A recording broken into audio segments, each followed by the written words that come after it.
State of Decay is a game that I've been anticipating heavily since it was announced, as I am a huge lover of the zombie genre.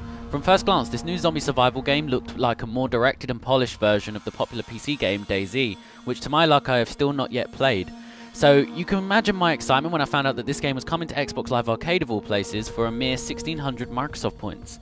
The question is State of Decay the zombie survival game we've all wanted, or is it just another zombie game to add to the ever-growing pile? Let's find out. Holy shit, man! Holy shit! Hold on, I'm coming. Dude, I think these guys want to eat us!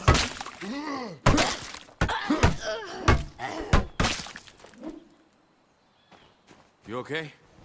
One of those psychos tried to bite me, but yeah, I'm fine. In State of Decay, your first character, Marcus, returns home with his buddy Ed from a fishing trip to find that the world has been overtaken by the undead. After surviving a brief attack by the river, you quickly find other survivors and begin your life in post-apocalyptic America.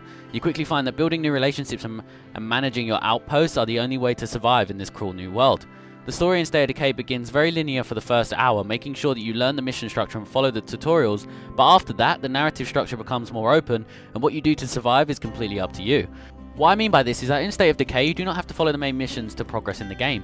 Sure, it does help somewhat as some missions bear their own rewards, but honestly there is no urgency to plot threads here, and most of the storyline just blew right past me. In all honesty, I cannot say that the storyline interested me at all, and even at points had me completely bored.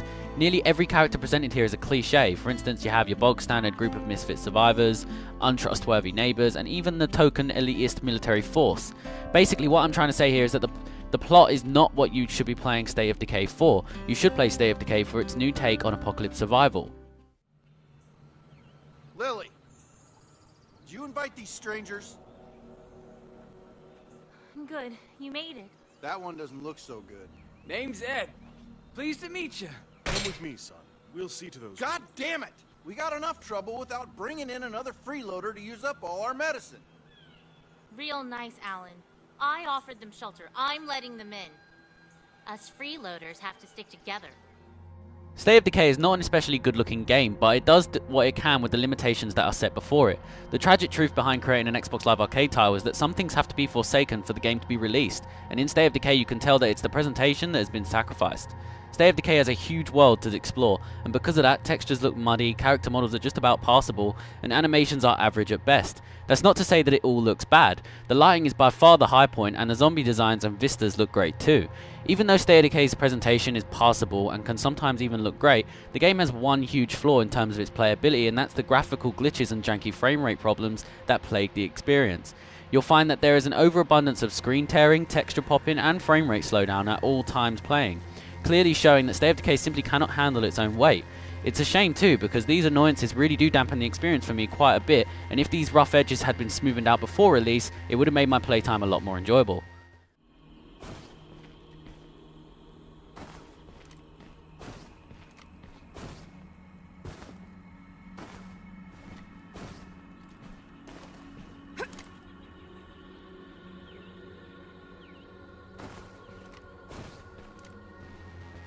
The sound design in State of Decay is a mixed bag. The voice acting ranges from average to completely abysmal, with most characters coming off as walking stereotypes rather than actual people. In my time with the game, there was not one character that stood out to me.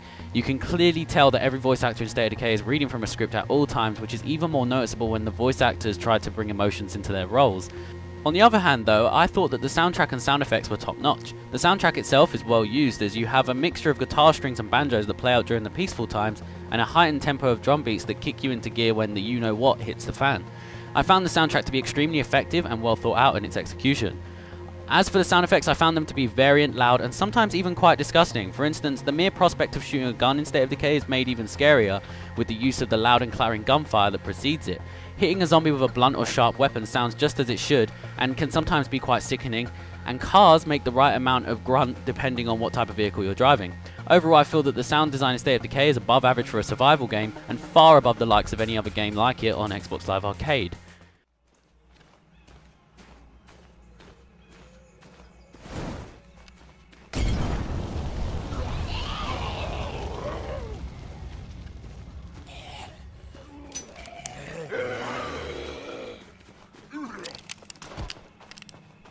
Almost out.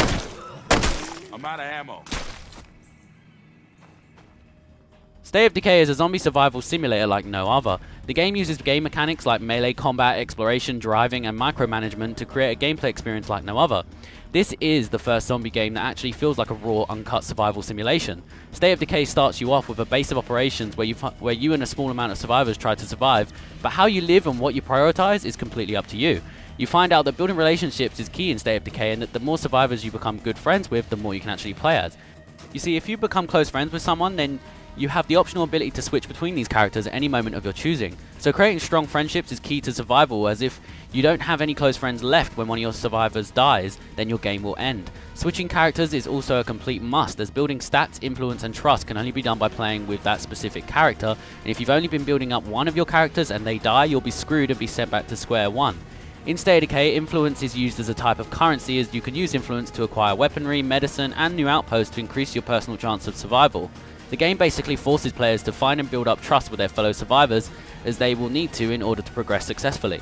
The only problem to finding more survivors is that with more people comes more mouths to feed and people to keep healthy, which means you'll have to go out into the world and search for supplies. When doing this, you will experience many types of gameplay styles, in which I will detail one by one. First of all, you have the melee combat and shooting mechanics. The melee combat here is extremely bare bones, as you just have to mash the X button over and over again to take down an enemy. You do have moves such as a silent takedown and a stylish finisher as well, but other than that, that's it. Thankfully though, the stamina bar keeps every combat situation feeling organic and terrifying, as everything you do lowers the bar down. Every time you contemplate attacking some Zeds, you have to think strategically if your character can actually take on that many enemies and stay energetic enough to escape if need be. Even though you'll mostly be steering clear of firing weapons, the shooting mechanics in State of Decay are surprisingly quite good. The controls make sure that if your shots miss, it's your fault and not the game's, and the reload times keep you on the edge of your seat. Next on the list of the gameplay aspects that State of Decay boasts is the driving mechanics and scavenging gameplay. Driving in State of Decay is as good as it has to be to service the experience. There are a number of cars that fill the game world, ranging from large pickup trucks to exotic sports cars. Every car has its own type of handling to it, and every car makes a different amount of noise, adding another strategic element to the gameplay, as you have to think whether or not you want to sacrifice speed for stealth or vice versa, which is an ingenious idea. I actually thought that the driving was well executed and very enjoyable. Scavenging is a huge part of the life you lead in State of Decay, as looking for certain items will determine the future of your homestead. Sometimes survivors may need food or medicine, which means you'll have to go out to one of the many towns to scavenge shops and hospitals for the goods you need.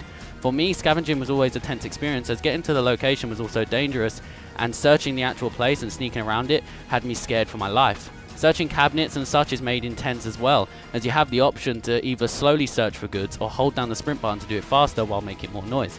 This is another ingenious example of well-used game design, as this makes every loot expedition feel different and more engaging. Lastly, you have the micromanagement, which makes up most of the time you'll spend in State of Decay. You will be taking time out of your apocalypse to fortify your home's defenses, build workshops and other extensions to make your survivors more self-reliant, and also scout new strongholds if the area you are in is becoming too infested. This aspect of State of Decay is the most original and easily time-consuming part of the experience. The more trust, influence and materials you acquire, the more you can buff and upgrade your base. It's a simple mechanic that harkens back to the Sims series of games that blends extremely well with all the other types of gameplay presented in State of Decay. It's because of all these gameplay aspects that the game blends into an original gameplay experience. Never before have I experienced such a raw survival experience, and never before have I actually felt so involved in the evolution of a game world. State of Decay represents exactly what it would be like if a zombie apocalypse was ever to happen, and because of that, the game deserves to be played.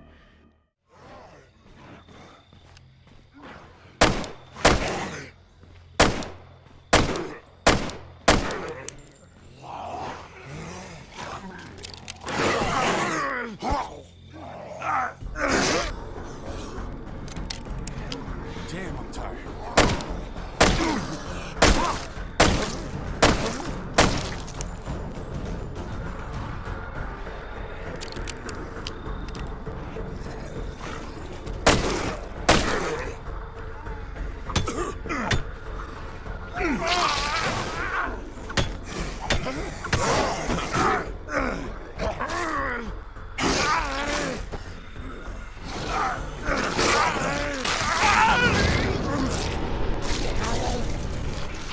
State of Decay is an original and compelling experience thanks to its new and ingenious take on the zombie survival genre. You'll find yourself addicted, playing hours and hours on end without even realizing.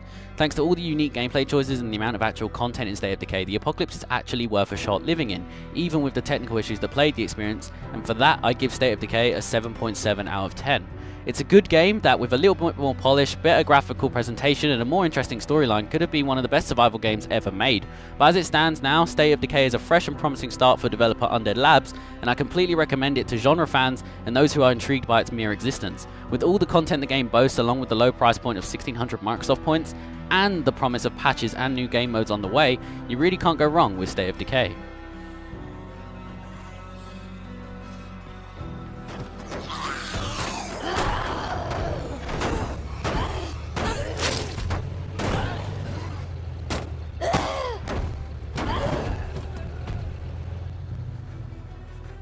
State of Decay was provided to me by Undead Labs and is only available on the Xbox 360, but will be eventually coming to the PC.